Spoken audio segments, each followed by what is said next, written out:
নমস্কার, নিউজ নাইনের prime news আপনাদের প্রত্যেককে স্বাগত। এই মুহূর্তে আপনাদের সঙ্গে রয়েছে আমি প্রাণেশ। চোখ রাখছি বিস্তারিত সংবাদের দিকে।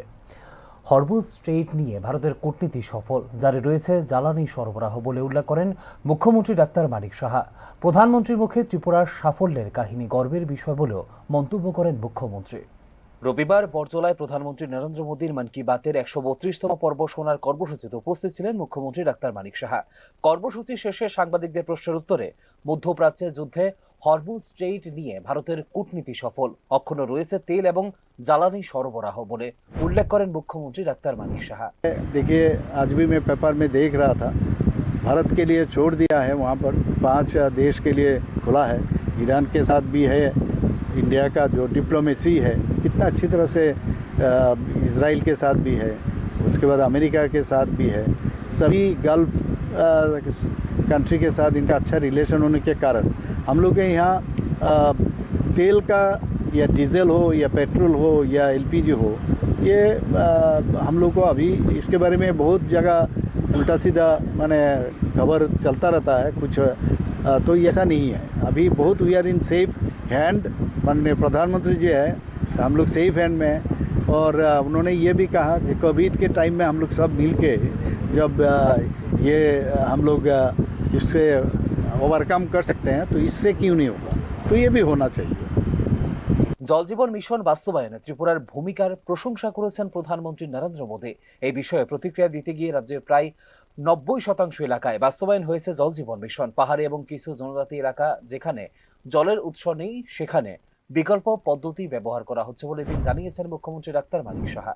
না দেখুন, আমরা তো খুব আজকে খুশি যে আমাদের ত্রিপুরাতে জল জীবন মিশন এত সাকসেস রেট হয়েছে। 3% থেকে শুরু করেছিলাম, সেখানে আজকে 85 থেকে 86% হয়েছে, মানে নলসে জল। তো খুব সেখানে আমি বিধানসভাতেও কয়েকবার বলেছি যে কত পার্সেন্টেজ হয়েছে।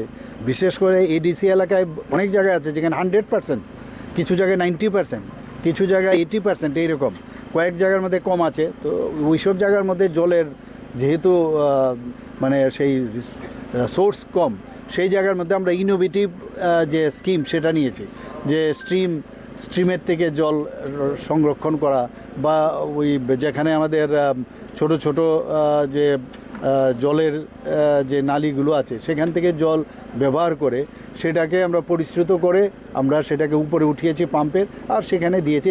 তাই আজকে মাননীয় প্রধানমন্ত্রীজি সেই কথাটা বললেন, অত্যন্ত আনন্দিত।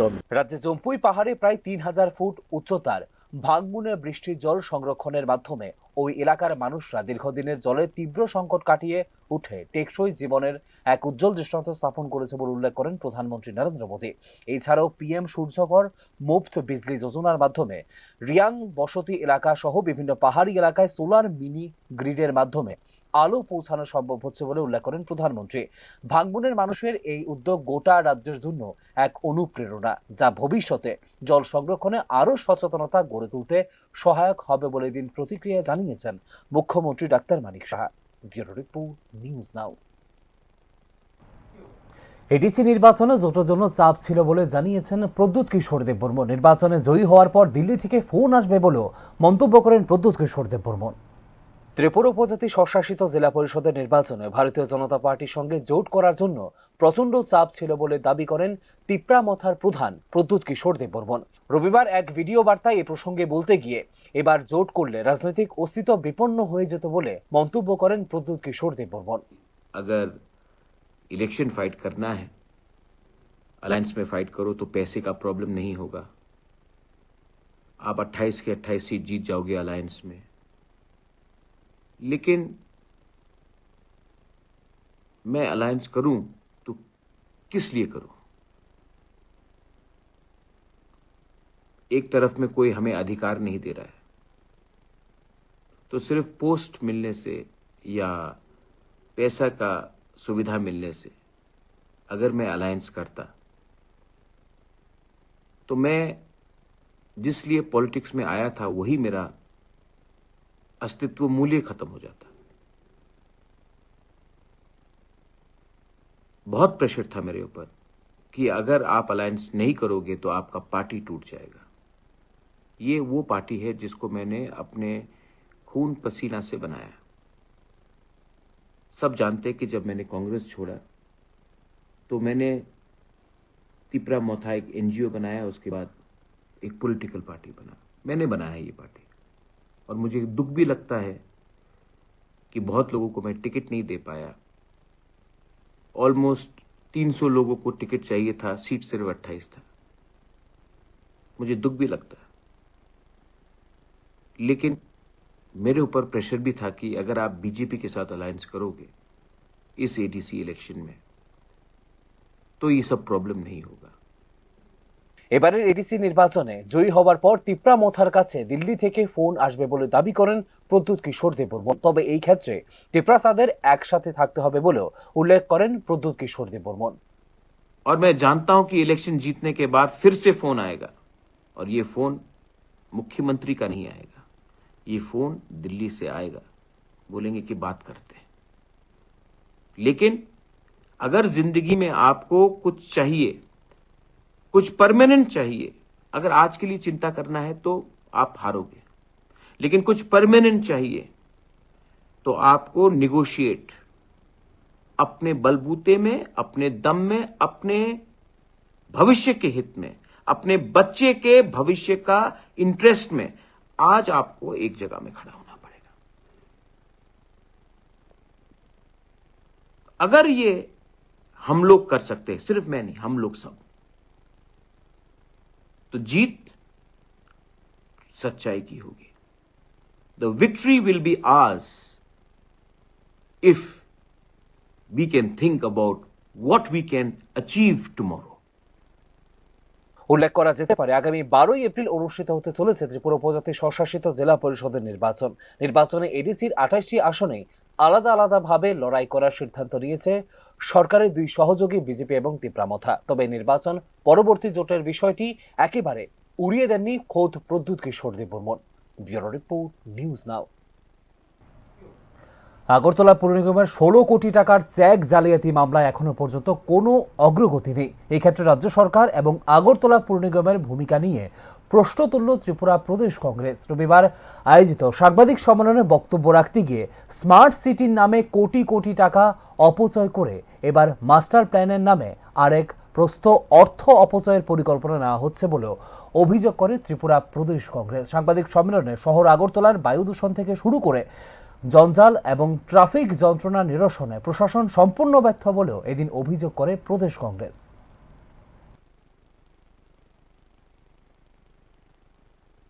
যে আগরতলা মেয়র সাহেবকে আরেকটা কথাই জিজ্ঞেস করব, যে আপনি উদ্ধার করছেন, প্রভু বাড়ির পুকুর উদ্ধার করছেন, জমি উদ্ধার করছেন, সরকারি জমি উদ্ধার করছেন, ভালো কথা, কিন্তু 16 কোটি টাকা উদ্ধারে কোনো ভূমিকা নেই কেন? কি রহস্য? 16 কোটি টাকা কার? এত জনগণের করের টাকা, এত আপনার অফিস থেকে লুটপাট হয়েছে। ব্যাংকের মাধ্যমেই হোক, যেভাবেই হোক, নাগপুরেই যাক আর গুজরাটেই যাক, কেন উদ্ধারে ভূমিকা নেই? Vigilance, special branch, crime branch, এই সব তো আপনাদেরই, তারপরেও নেই কেন? বলে সেই জায়গায় দাঁড়িয়ে পলিউশন বলুন, আজকে ভয়ঙ্কর সমস্যা, আপনারা নিজেরা বলছেন, মুখ্যমন্ত্রী বলছে কোটি কোটি টাকা বেশ স্মার্ট সিটি করেছেন, এখন বলছেন না স্মার্ট সিটি না, এটাকে আমরা মাস্টার প্ল্যান করে আগরতলা শহরকে উন্নয়ন করব। এই টাকা ব্যয় করার কারণটা কি? কেন এই অপচয় করা হলো? কেন সুসংহত পরিকল্পনা গ্রহণ করা হয়নি? এই প্রশ্নগুলির জবাব যেমন আজকে হোক কালকে হোক আপনাকে দিতে হবে, সে জবাব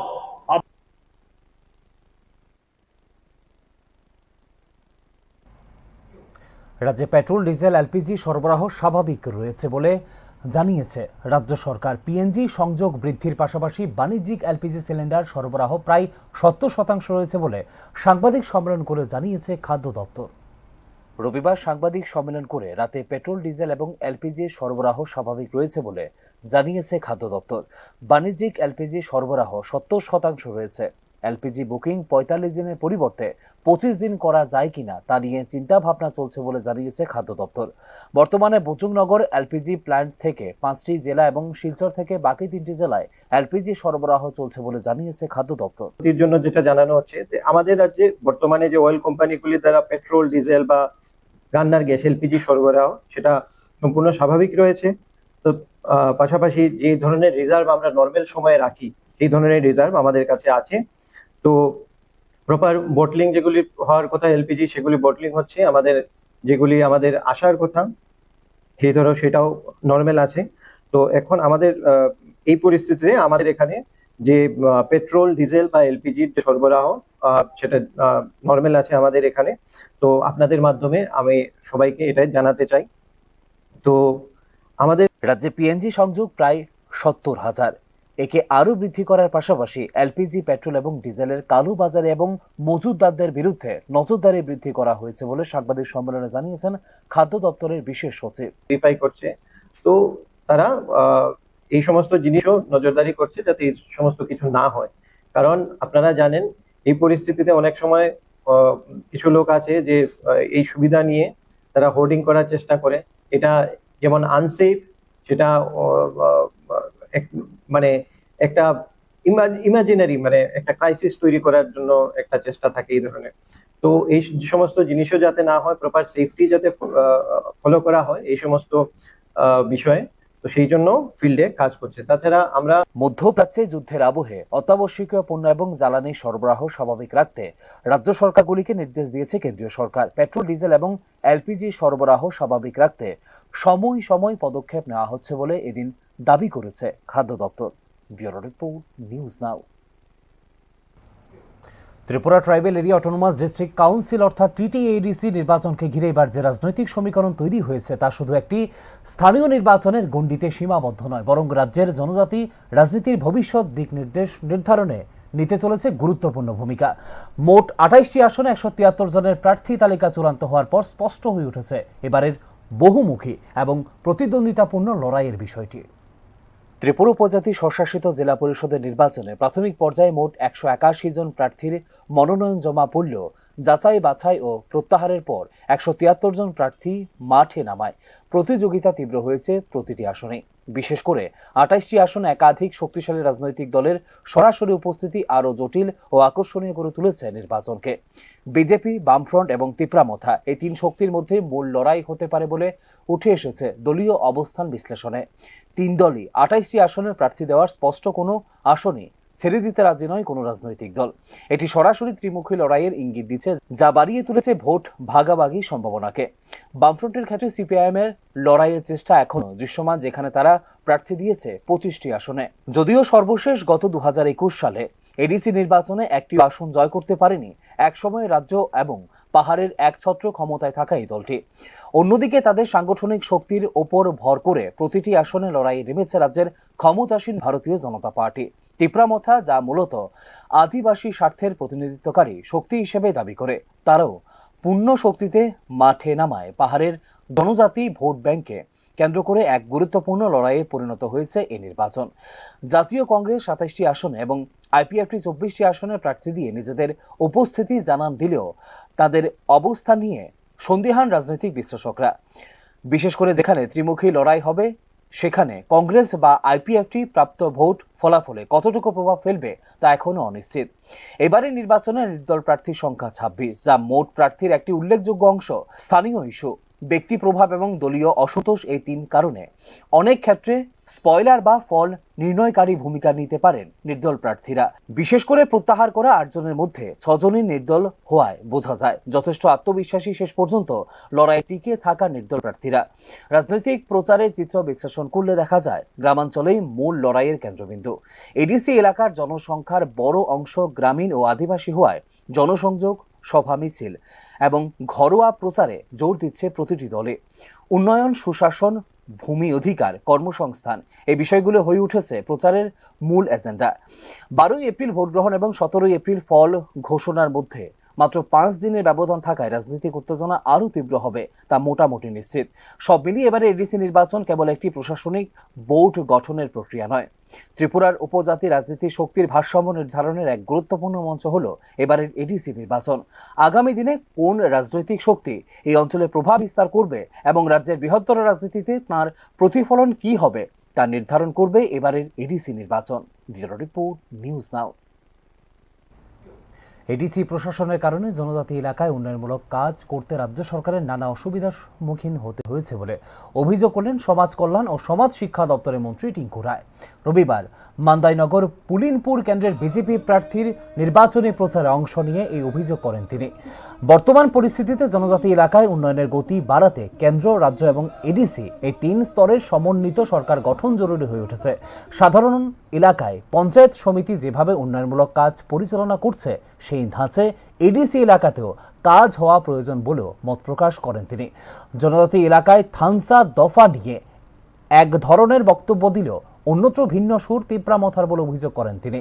আসন্ন এডিসি নির্বাচনে বিজেপি 28টির মধ্যে 28টি আসনেই জয়লাভ করবে বলেও প্রত্যাশা ব্যক্ত করেন মন্ত্রী টিঙ্কু রায়।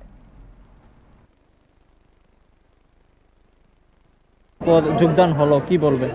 দেখুন, আপনারা সকলেই জানেন যে নির্বাচন ঘোষণা হয়েছে, আমাদের প্রার্থী যারা তারাও প্রচারে বেরিয়েছে এবং এই উপলক্ষে গোটা রাজ্যে বিভিন্ন প্রান্তে যোগদান শুরু হয়েছে। গতকালকেও আমাদের এখানেই আসারামবাড়িতে বড় যোগদান হয়েছে, প্রায় হাজারো সংখ্যায় সেখানে লোক মাথা ছেড়ে ভারতীয় জনতা পার্টিতে এসে।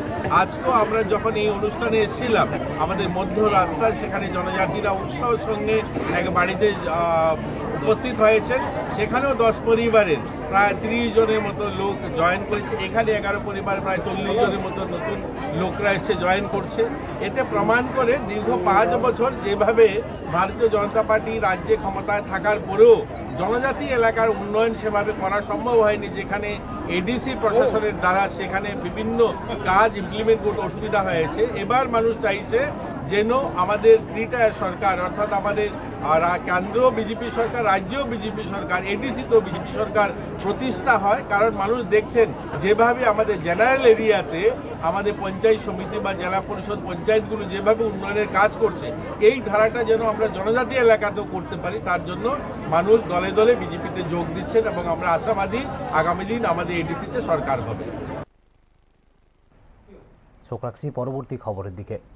টলিউড ইন্ডাস্ট্রির এক উজ্জ্বল মুখ রাহুল অরুণোদয় ব্যানার্জির আকস্মিক প্রয়াণে স্তব্ধ বাংলা বিনোদন জগৎ। দীঘার নিকটবর্তী তালসারিতে শুটিং চলাকালীন মর্মান্তিক দুর্ঘটনায় তার মৃত্যু শুধুমাত্র একটি প্রাণহানি নয়, বরং একটি প্রতিভাময় শিল্পী জীবনের হঠাৎ ইতি।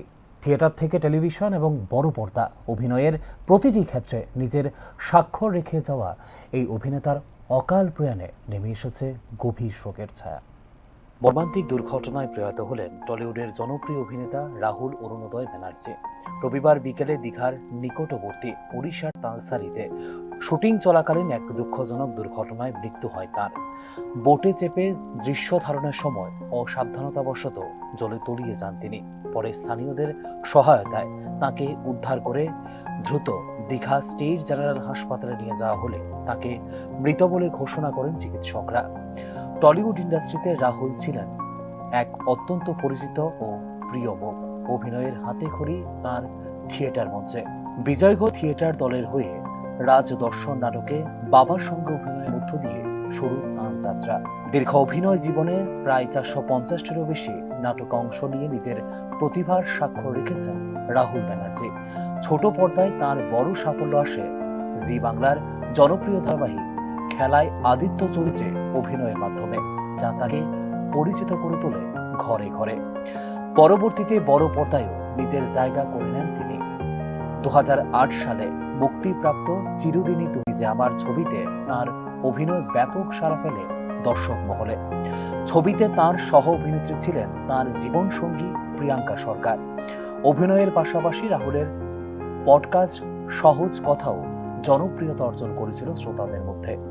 কিছুদিন বিরতির পর তিনি আবার টেলিভিশনে ফিরে আসেন এবং সাম্প্রতিক ধারাবাহিক ভোলে বাবা পার করেগাতে দর্শকদের প্রশংসা কুড়িয়েছিল তাঁর অভিনয়। তার এই আকস্মিক মৃত্যুতে টলিউডে নেমে এসেছে গভীর শোকের ছায়া। সহকর্মী, বন্ধু ও অসংখ্য অনুরাগী সকলেই স্তম্ভিত এই প্রতিভাবান অভিনেতার অকাল প্রয়াণে। বাংলা বিনোদন জগতের এক অপূরণীয় ক্ষতি হিসেবে চিহ্নিত হয়ে থাকবে তার এই মৃত্যু। ব্যুরো রিপোর্ট, নিউজ নাও।